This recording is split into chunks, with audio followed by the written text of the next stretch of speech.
Hello, everyone. I'm Bo from Brutal Commentary, and today I'm going to be breaking down our main card opener for UFC 325.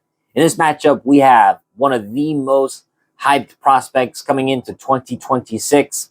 It's Quillan Salkilld taking on his fellow countryman Jamie Mullarkey. Salkilld has emerged as, like I said, one of the most exciting rising talents in the lightweight division. 10-1 with dynamic finishes and already already shown highlight reel knockout power. Now he gets to fight in front of his hometown once again after he made it. He got to make his UFC debut in front of his home crowd when he destroyed Ashel Jubilee in 19 seconds. But now he gets to fight once again in his hometown. And like I said, against his fellow countryman, seasoned veteran in Jamie Mullarkey as an 18-8 pro and a well-rounded fight experience dating back to 2013. I mean, shoot, this guy fought Volkanovski at lightweight in the regional scene, so that tells you how long Jimmy Mullarkey's been in the two. Like I said, he's tough. He's known for his toughness, striking aggression, and a willingness to trade early. And I think at first glance, besides prospect versus gatekeeper, I think the real storyline lies in how they fight, not just who they are.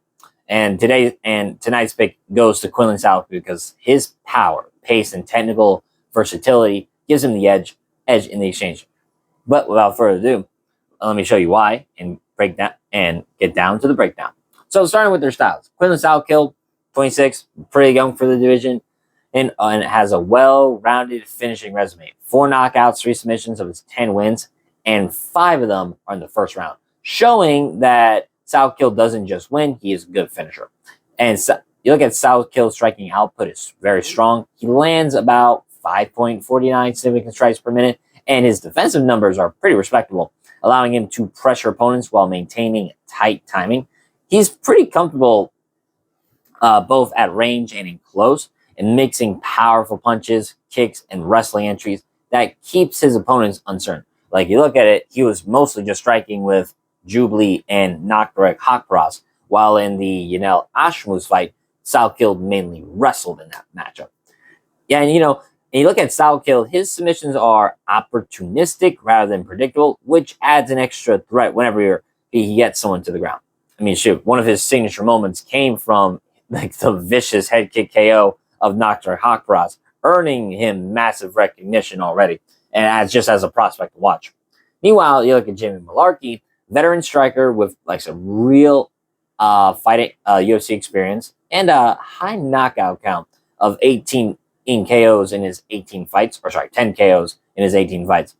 Mullarkey fights out of the orthodox stance. He's pretty aggressive and likes to engage in firefights. That said, his recent UFC run has been a bit inconsistent. Wins mixed with stoppage losses and decisions that were far from dominant. And you look at Mullarkey's style, it's largely stand-up oriented. He presses forward with volume and power punches and has good combinations for lightweight.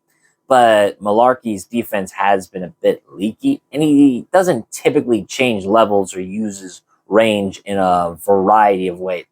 Now that being said, Mullarkey is pretty comfortable training and more so relies on pace more than any sort of timing. So the contrast here is Salkild's versatility, finishing tools, and pressure from different options of attack versus Mullarkey's straightforward striking aggression and veteran experience. Now, looking at how they clash. Starting with the pace and just the overall initiative, I think Mullarkey likes to fight forward with volume and pressure, and that works when opponents react rather than have any sort of initiate. But Salkilld does neither. He pushes with intent, dictates range and timing before unloading, and that means Mullarkey doesn't get to set the pace here. He ends up responding to Salkild's rhythm instead. Then you look at the range control. As Salkild's reach is a tick longer than Mullarkey, just like looking at their overall reach. Salkilld with 75-inch reach and Mullarkey 74-inch reach, so about a 1-inch reach advantage. And that can mean a lot, especially in striking. And like I said, Salkilld knows how to use his reach very effectively, and his ability to strike from range and then close in for either takedowns or power shots forces Mullarkey to consistently adjust where he wants to be. And Mullarkey's best moments come when he's already in striking range, but Salkilld doesn't let him sit there comfortably, or at least I don't think he will. And then you look at just the finishing versatility. Mullarkey has knockout power and pretty also good with like his body shots, specifically to the liver. But Mullarkey doesn't force submissions, and he's not a true multi-phase threat. Salkilld is. We've seen it before. He has good submissions. He's got knockouts for days, and he can win by decision. In Salkilld, he can keep the fight standing and win with volume. He can hit big with a head kick or straight, and he'll absolutely wrestle or attack submissions if his opponent's overextend. And that makes him more unpredictable and just harder to counter in general. Then you look at defense versus aggression, because Mullarkey often commits to offense, which invites counters. I mean, that's how Hakraz KO'd him stiff, as well as Muhammad Naimov. Muhammad Naimov. I don't know what I was thinking. Meanwhile, Salkild's defense is tight enough that those counters are pretty meaningful as well. So if Mullarkey steps into striking without setting up any feints or just coming in blindly, Salkild's going to capitalize. And I think over time, that kind of timing advantage doesn't just look better on the scorecards. It's going to wear down an opponent fast. And finally, just experience versus trajectory is kind of the theme of this fight, I think. Because Mullarkey has fought a wide variety of opponents. He's been in wars, and which gives him toughness, but his inconsistency matters. And inconsistent defense and a lack of big finishes, recently anyway, suggests that while he's durable, he's not improving his weaknesses. Plus, you look at his recent losses. Muhammad Naimov cracked him badly and TKO'd him. Hakraz KO'd him, and Marcino Hufi styled on him into a knockout loss. So Salkilld, by contrast, has the momentum, has the skill growth, and his recent finishes showing real technical breakthroughs. So this isn't a fight where one-dimensional power wins. It's one where someone who can maintain control, vary his attacks, and force errors comes out on top. And I think that's where Salkild's style becomes a big problem for Jamie Mullarkey.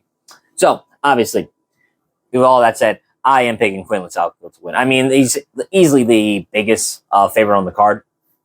And I think the most likely win. If he loses, I would be fucking shocked, I tell you.